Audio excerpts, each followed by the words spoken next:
Are you diagnosed and living with Parkinson's disease? Have you been living with a movement disorder, an involuntary movement disorder, with maybe your hands are tremoring, or your arm is constantly moving, or even your leg is constantly moving even though you're trying to sit still? Has your walking become impaired? Have you been experiencing a slower gait, a steppage gait, that may be really interfering with your function in your everyday life? Has your speech become impaired? Have your facial expressions become impaired to where you can't smile, or a family member of yours, a loved one, can't smile anymore? They just seem very, just plain in expression, or a masked face type of appearance, as is described with Parkinson's and other type of movement disorders.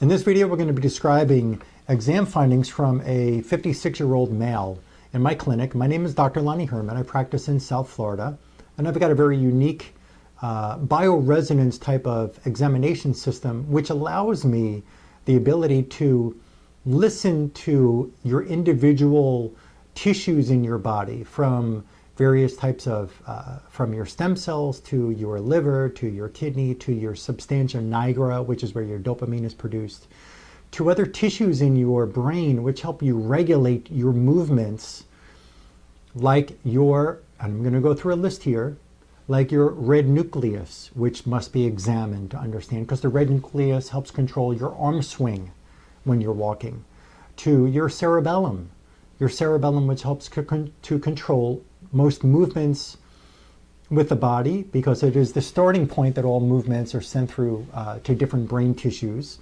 The cerebellum also controls balance, as well as postural muscles for the neck and the rest of the spine. You've got to understand the tissue function of the globus pallidus, of the substantia nigra, of the different areas like the reticular formation, and as well as the motor neuron, as well as the other areas of your brain like the corpus striatum. We've got to be able to tell, and the thalamus, we've got to be able to tell that these tissues are working well. And if they're not working well, we've got to know why they're not working well and what we can actually do to help them work well again. Now, this 56-year-old male, he had started experiencing Parkinson's type symptoms back in 2012. He has been on for some time. He tried the cannabis oil, the CBD oil. It did not work for him. He has tried and lived with I believe it's Cinnamate and Azilect.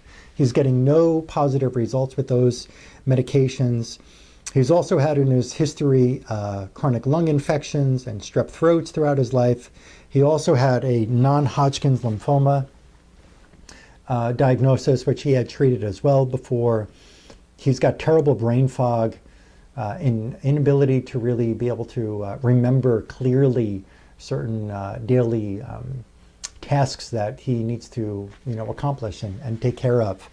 So this gentleman, again, is 56 years of age, and he's been on his medications for quite some time, and he's not getting positive results with them. He's also gone to various natural type of so-called healing centers to be able to help him try to get well, and he's just not noticing himself getting better with anything that he tried up until now. The left side of his body, his left arm and hand shake all the time.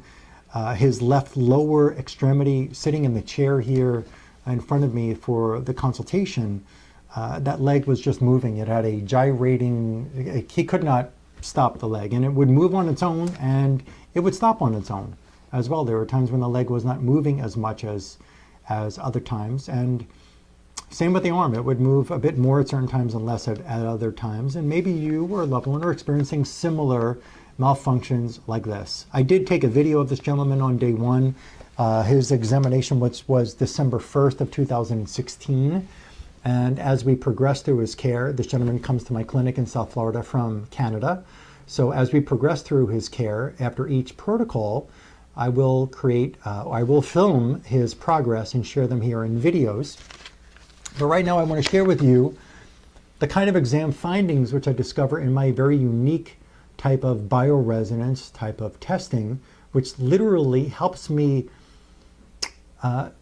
sort of like taking a stethoscope, if you will, and listening to each individual tissue in your body through a stressed reflex type of analysis system, which helps me understand what's going on with each individual tissue in your nervous system. And again, it's not just when it comes to Parkinson's, and let me tell you, I have history of postgraduate studies in functional neurology, as well as I took postgraduate courses in neurochemistry and immunology, as some of my hundreds and hundreds and hundreds and hundreds and hundreds, literally hundreds and hundreds of hours of postgraduate study.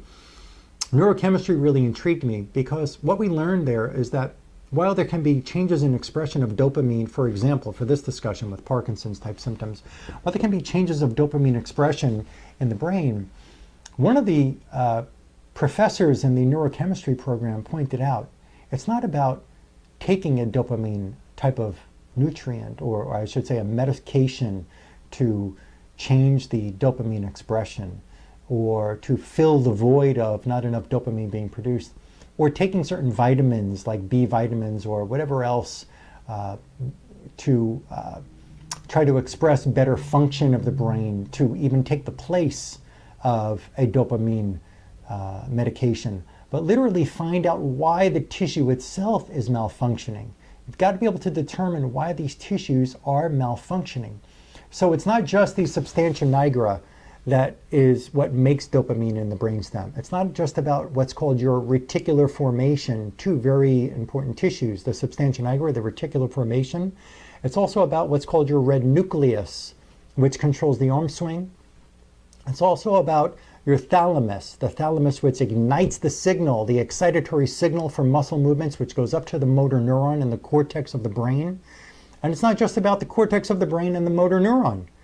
It's also about being able to control, like putting a leash on a dog and being able to control that puppy that wants to be excited and play. Your movement disorder is that there's too much excitement, which doesn't excite you. I do understand it's troubling, it's bothersome, I get that, but there's too much nervous system excitement and there's not enough checks and balances of that nervous system excitement. So one very important tissue in helping to regulate these excessive movements that are taking place, so you don't have a smooth arm reaching and you don't have a smooth arm sitting still, you have this jagged type of tremor-like appearance in your arm or leg or fingers. You've got to have the leash called the globus pallidus, which is another nervous tissue in your brain that helps to grab that excited puppy, if you will, on a leash and calm that puppy down so you can control the movement. It's not just about the basal ganglia, while that can also be involved in the abnormal movements of your muscle tissues. It's about everything in that brain, because it's the frontal lobe. It's the different tissues in your brain and brainstem which are going to help you regulate yourself and regulate your functions. Okay, so I'm going to get into the examination of this gentleman, again, who's 56 years old. And on our first day, December 1st of 2016, we did our primary examination after a very in-depth, lengthy consultation to find out some triggers which may be connected to his movement disorder that he's been experiencing for up until this point about 4.5 years. And I found in his primary degenerative tissue in his body, which turned out to be his hematopoietic cells. Hematopoietic cells in your body are the cells that actually they give life to your red blood cells. These hematopoietic cells give life to the white blood cells and your platelets. These stem cells, also known as hematopoietic cells, are the cells that give birth to your red and white blood cells and your platelets. Now, side note, before I get into the findings here, when a patient, and I've met many, I've not met every 7 billion, of 7 billion people on the planet, but in my own experience in my clinic, I've met many people who've already gone through stem cell treatments, who've already gone through treatments in different countries, as well as in the US, to get different stem cell treatments. And for the people who I've met, and while there may be other people who've had great results, I've met people with Parkinson's and MS and ALS and even lupus who have not had good results, who have not had any positive change from those treatments. And again, maybe I'm just meeting the select few where it hasn't worked for them, and maybe there are people out there having dramatic success with these costly stem cell procedures. I just haven't met those who have. That's all I can say about that. So I'm not knocking stem cell treatments. I'm just saying for the people I've met, they're not getting involved. But a logic behind this is that when the stem cells, your hematopoietic cells in your bone marrow, in your fatty tissue, in your embryo cells, when these hematopoietic or blood-producing cells, also known as stem cells, when they have absorbed, like a sponge throughout your life, toxins and infections, toxins like mercury from fillings in the teeth, toxins like even the white composite fillings in the teeth that have been found to cause degradation of cell function and cell life. And I'll put an article up here that you can read, and when you see it on the side of me, pause the video, write down this article name, and you can go and do the research on your own. The information is there, the World Wide Web at your fingertips. You can find it on your own. Okay? So when your stem cells are loaded with streptococcal infection, or even gonorrhea infection, or maybe you've had chlamydia infection that wasn't truly eradicated from the body, or maybe you have a herpes virus, or maybe you have a Lyme infection, or maybe you have tuberculosis that was maybe at very young, you had a lung infection and they just gave you antibiotics, and the tuberculosis actually was driven deeper into your tissues and went down into your stem cells and started causing malfunction for many years to come, showing up at 50 or 60 or 40 years old with a movement disorder, with an inability to swing your arms, or inability to walk appropriately, or inability to control your arm movements or your facial expressions, or to speak clearly. Maybe, just maybe, you had infections and toxins that have bored deep into and absorbed deep into your own stem cells. So this is the soil that you are looking to grow your life or your body, to grow these red and white blood cells and platelets to give you a healthy bloodstream. Because what happens when the soil is loaded with fungus and mold and so on? What's going to happen to the fruit growing on that tree? Is it going to be healthy? Or is that fruit growing on that tree actually going to probably be plagued with some kind of infection? And it only makes sense that if the soil is not rich and healthy and it's infected and it's toxic, the tree itself is going to be toxic. The fruits growing off of that tree are going to be not so clean. Hopefully that makes sense to you.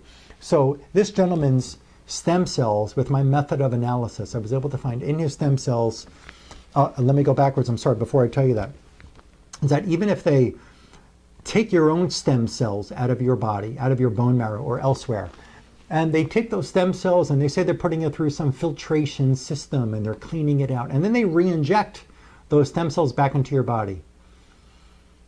How do you know that they're running a very complex system of analysis to find out a very wide array of which infections out of all the different bacteria that can get into your body? Different strep infections and staph infections and algae and fungus and mold and other bacteria and viruses and parasites and anesthesia chemicals and antibiotic residues and side effects from different harmful vaccine chemicals. How do you know that they're really, really stripping down those stem cells to find every single infinitesimal little infection and toxin in those stem cells? And they're going to clean it right out, and they're going to give it back to you so that your body has a better chance with clean stem cells to clean up its own stem cells that are still in your body, as well as clean up the rest of the tissue that they're supposedly targeting with these stem cells. How do you know that's being done? You can have faith in that. You can do it if you want to do it. Again, if you've tried it or haven't tried it and you want to do something different, this is what makes sense, and this is the only thing that makes sense to me, at least, and many other people who I come in contact with through this information. This gentleman, in his stem cells, he had scabies infection. He had a very high level of parasitic eggs. He had streptococcal bacterial infection. He had a fungus called mucor in his stem cells. Infection from the jawbone infection, where he had a couple of missing teeth, jawbone infection in his stem cells. He also has absorbed arsenic, heavy metal, poisonous arsenic, which can come out of the soil, in our rice, in our foods, in the chicken that you're eating. Arsenic in his stem cells. He has side effects from the tetanus shot in his stem cells, another strep pneumonia bacteria in his stem cells.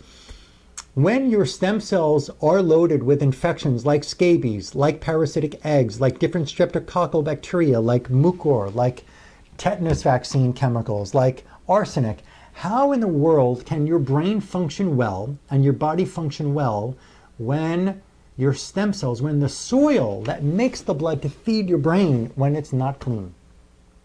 How can you work well? And if they're even taking stem cells out of your body and putting it back into you, let's say they clean them out 100%, does that mean that they're going to be able to clean out the rest of the soil, the other hematopoietic cells in your body? Is that what's going to really happen? And further, if they're taking stem cells from some other embryo or some other once living or alive human being, again, are you sure that they're checking and cleaning all of these stem cells to give you fresh, rich, healthy, new, wonderful, disease-fighting, as they're said, stem cells? I find it, I don't know all of these labs around the world, but I've met many people who have not had positive results.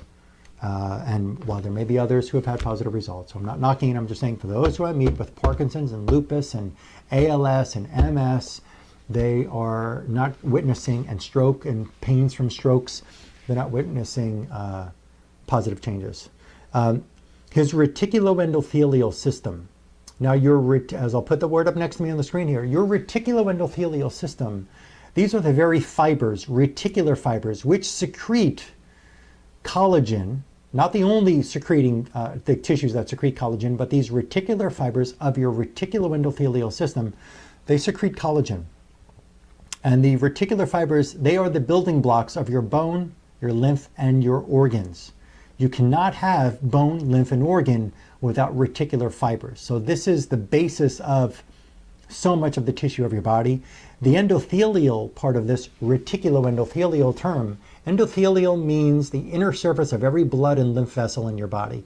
You have blood and lymph vessels everywhere. Every single little tiny millimeter of your tissue, even smaller than that, has blood vessels supplying every single tissue in your body, in and out of your body, from your skin to your fascia to your brain to your spinal cord to your meninges, everything, your bones, your organs, everything has blood vessel supply.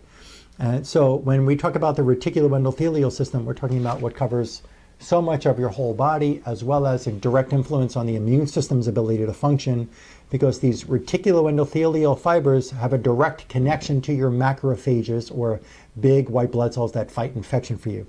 And his reticuloendothelial tissues were infected with scabies. His red blood cells, the third disease tissue in this order on this day in this gentleman's body, his red blood cells were loaded with arsenic, Borrelia burgdorferi, commonly found with Lyme infection, parasitic amoebas, infecting his red blood cells. Red blood cells that are not thick and just carrying oxygen and other nutrients to your tissues, when they're carrying disease agents to your tissues, what do you think is going to happen to your tissues? Are they going to function well, or are they going to show diseased function? Malfunction, in other words. I think that you can agree, diseased blood, malfunction of tissues. Yes? Okay. His bone marrow also infected with the scabies infection. This gentleman also had reported to me that his urine, he's got a very weak incontinence type of, or I shouldn't say incontinence, let me just say frequency, urgency problem with going to the bathroom. And he goes between 10 and 20 times every day. There's been no antibiotic or no medication that's ever stopped this. No exercises have ever stopped his frequency and urgency problem. I found as his next most diseased tissue in his body on this day was his urine bladder sphincter. And the bladder sphincter, which helps to control and squeeze and hold the urine in his bladder, he's got parasitic infection and certain bacterial infections on his bladder sphincter. Cleaning up the parasites and the bacteria from his bladder sphincter is one step in the right direction towards relieving the frequency and urgency issue of his urination throughout the day. But there's also, which did not come up on this exam, but there's also a nerve tissue, or a plexus, a whole set of nerves that comes out of the lower back that goes and hugs onto the urine bladder, just like this. It's called the sacral plexus. I'll put that name up on the screen here. The sacral plexus is something else I've got to investigate with people with a frequency and urgency problem when it comes to urination, as well as the kidneys, as well as the ureter. We've got to be able to inspect all these tissues, but the sacral plexus, which controls the bladder function. It's the nerve from the brain, from the spinal cord to the bladder that tells the bladder how and what to do. So when the sacral plexus is infected and toxic, we've got to be able to remove those infections and toxins and help the sacral plexus perform its job carrying the information from the brain to the bladder. That didn't come up in this first round with this gentleman, but it may come up later. And we'll be able to know when I see him on his follow-up exam and his follow-up consultation, which would be almost 3 months from his first protocol. We're going to be able to see exactly his progress, not only with his physical malfunctions from a Parkinson's standpoint, but also the urine frequency, urgency standpoint. The fourth tissue that came up in this exam, fourth tissue in a priority order, was his what's called the reticular formation. Different than what I said earlier with the reticuloendothelial system. This reticular formation, it exists in your brain stem, and this reticular formation is an area that receives signals from the brain to go down to the body. It's like a funnel. 90% of the brain information here has to be funneled right through this little tissue in the reticular formation. And it has nuclei, controlling centers in this reticular formation that tell you how to see, how to speak, how to move your tongue, and how to work body parts. When your reticular formation is loaded with infections and toxins, then think of a funnel that's clogged at the bottom. When you pour water into a funnel, you expect it to all go right through into the little point at the bottom and go into, let's say a vase or wherever you're funneling, or into, putting oil into your engine in your car. You use a funnel to redirect all of that right down into that little compartment in that little part of the funnel. Well, this reticular formation is like that funnel, so to speak, because all this brain information has to go right through this little area down to the body and be distributed out to parts of the body, the face, the throat, and other parts of the body. So what happens to movements of the body when the upper motor neuron is trying to send information down through these other motor neurons and other parts of the brainstem, this reticular formation, to tell the leg how to move, or to tell your intestines how to work, and tell your arm how to work? What happens when that funnel is now clogged, so to speak? Because there's infections, hurting, inflaming, deteriorating the function of this reticular formation, which has a direct effect on heart rate, has a direct effect on you being able to swallow appropriately, has a direct effect on you being able to speak, has a direct effect on facial expressions, a direct effect on body movements. You can't have normal body function when the reticular formation is infected and toxic. And in this gentleman's body, scabies infection in his reticular formation, Streptococcus pneumonia in his reticular formation. I found other bacteria, there's a long list of them here in his reticular formation, a very high level. Arsenic, heavy metal in his reticular formation. Tuberculosis, bacteria and tuberculosis residues in his reticular formation. Streptococcus B infection in his reticular formation. Ehrlichia. Ehrlichia is another terrible bacteria that's called as one of these co-infections, or the mixture of infections with Lyme disease, also hindering his reticular formation from working and controlling his body function the way it's supposed to. So again, when the reticular formation, which controls so many different functions for the body and helps to ignite so many signals to go up to the brain to let the brain know what to do, when that reticular formation is not doing well, the body just can't work well. So we're cleaning up these infections with specific remedies that will eliminate the law of similars applies. We can make an exact duplicate remedy copy of, for example, the strep pneumonia infection or the scabies infection that's damaging the reticular formation, and it will remove that infection, like ripping a leech off of your tissue, so to speak. It's going to remove that infection and help to bring up the function of that tissue in the reticular formation, in this case, at the same time. And all the findings I mentioned earlier with his hematopoietic cells, his red blood cells, his reticuloendothelial system, his bladder, his bladder sphincter, his bone marrow, these are all going to be handled with remedies. He's on the protocol right now. So they're all being handled with specific duplicate remedies to remove these infectious agents and toxic agents from these specific tissues where I found them. The next tissue that came up, tissue would be number 5 in order of priority on this day for this gentleman. There is a tissue called the red nucleus. The red nucleus in your brain, a tiny, tiny, tiny, tiny little speck of a control center in your central nervous system in your brain. This red nucleus controls the arm swing. When the red nucleus gets infected, when the red nucleus has absorbed certain toxins, damaging toxins, when it has damaging side effects from certain toxins and infections, and that red nucleus can't function well, what do you think happens to your arm swinging? Do you think it's normal? Or do you think it's not going to swing well when you walk? Maybe it's one arm, maybe it's both arms that are not swinging well. Let me step back a second, because maybe this is becoming pretty big and overwhelming for you to grasp. Maybe you're enjoying this information and it's pretty easy, but for some people listening to this video, maybe it's really big to grasp.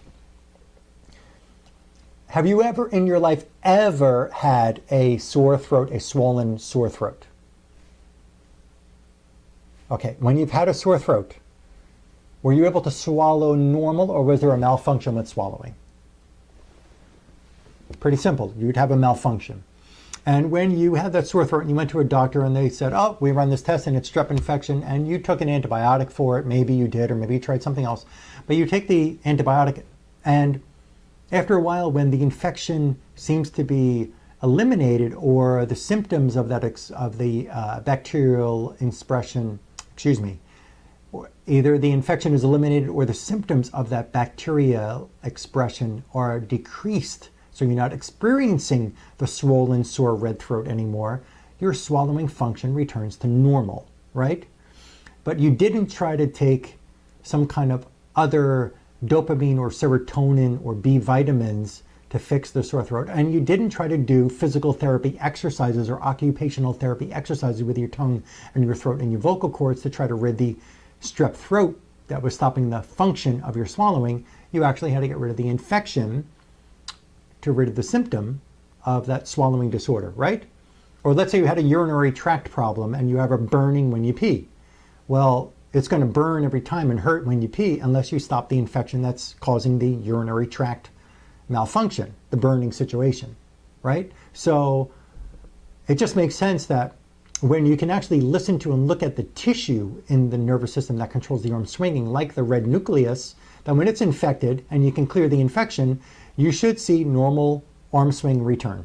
Simple? Yes. So this gentleman's red nucleus was infected with Anaplasma phagocytophilum, a pretty bad bacteria, Babesia microti, another very harmful infection that can cause malaria-like symptoms in people. It can cause a number of different problems, but when it's infecting the red nucleus of your nervous system, you cannot expect your nervous system to be able to control your arm swing as one of other motor functions of the body. His red nucleus was also infected with parasitic amoebas. It's not because of a dopamine loss already expressed by this patient who's tried Cinnamate and Nasolex and got no results, no good results, only worsening of his condition. His substantia nigra, which I also inspected with my testing, the next order priority tissue on this day, Borrelia infection, Borrelia burgdorferi bacteria, as well as tuberculosis residues infecting his substantia nigra. When your substantia nigra is infected, how can your substantia nigra make dopamine levels normal? It can't. Malfunction develops from these infections.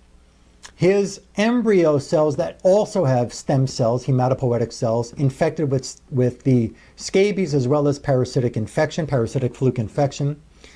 A nerve called the laryngeal nerve, which has two branches. It has an upper and a lower, or superior and inferior laryngeal nerve. You've heard of your larynx or laryngitis, hoarseness of the voice. His laryngeal nerve that goes to the vocal cords to control speech, infected with scabies, both upper and lower branches infected with scabies.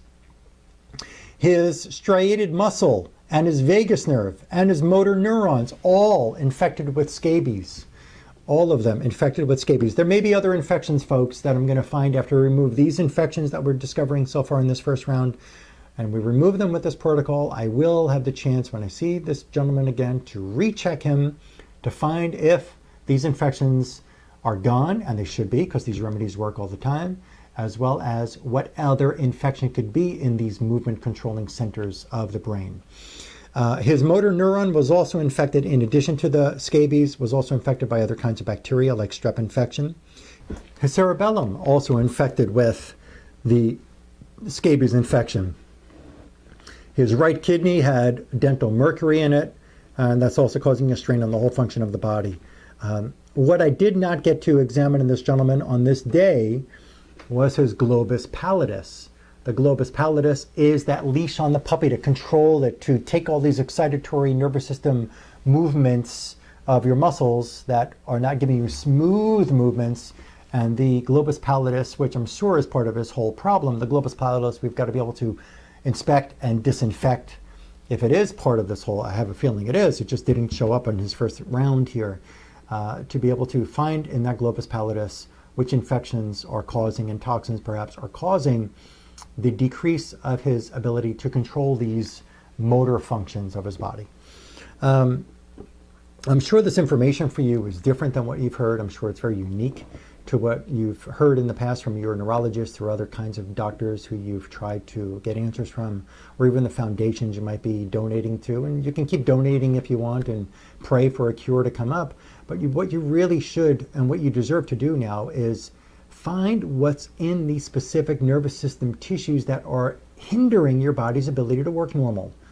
Hindering these hidden infections and toxins are causing your body to lose its ability to function the way you expect it to, the way you hope it to, the way you want it to function. Okay? You can find me on Facebook, which I'll put the address here on the screen. Find me on Facebook. I put up information on a regular basis, and there's so many different posts that I put up on my Facebook page that you really deserve to be able to read through all those. There's just so much information there that's very unique than to probably what you're hearing from the other physicians who you attend for care. You can even come over to my Instagram page. I have put up a lot of different information there as well. Subscribe here on my YouTube channel. And my YouTube channel, I have a lot of videos up here about different chronic diseases and a very unique understanding to these diseases, not just Parkinson's, but also Lou Gehrig's disease and multiple sclerosis and lupus and migraines and chronic fatigue and anemia disorders. And there's a number of different topics I've discussed on this YouTube channel. Share this video with just one friend. You never know how far-reaching that one share can help a life somewhere around the other side of the world. So please do share this video, like this video, and help me, help you, and help others get this information, because people deserve to start finding some very unique information that can really help them get well. You can contact me through my assistant. I'll put that address, the email address here on the screen, as well as you can call our clinic to ask about arranging your consultation and examination appointment. The phone number to this clinic, to my clinic, is 954-370-3100. That's 954-370-3100. And you can call and speak with my happy assistant. She's delightful. She'll help you with many of your questions about how to set up an appointment. And let me just tell you this also, insurance does not recognize this kind of work. They don't cover this. There's nothing that we can do about it. There is no way that we can actually petition them or do anything to get any coverage, because they just don't recognize this type of work. And that's just, there's nothing I can do about that. And there's nothing that you can do about that. So the insurance is not going to be part of the care program offered here. So it is an investment in yourself. And so my assistant can help you with that information. As opposed to what I'm going to do for you and how I'm going to find what I find, my assistant is not the one with those answers. So during our consultation, we can get into some specifics about what I believe have caused your condition and help us lead into and transition into the examination. I do consultations via Skype, phone, and or in person. All exams are in person here in my clinic. Patients do fly in from other countries and other states, as well as they stay overnight or they take a mini vacation when they come to South Florida here. My clinic is literally just maybe about 10 minutes from the local Fort Lauderdale Hollywood International Airport. So it's very easy to get here and easy to get back home from here. Okay, so I will update you with video footage of this gentleman as well as his future exam finding or findings as we go through his protocol. And I look forward to helping you. As again, the phone number here is 954-370-3100. Find the way to help yourself get well. I've got some very unique understanding of the nervous system, neurochemistries, immunology, internal medicine, and cardiology, and you really just deserve to start peeking into your tissues and help yourself get well. Okay? glad to share this information with you, and I look forward to helping you.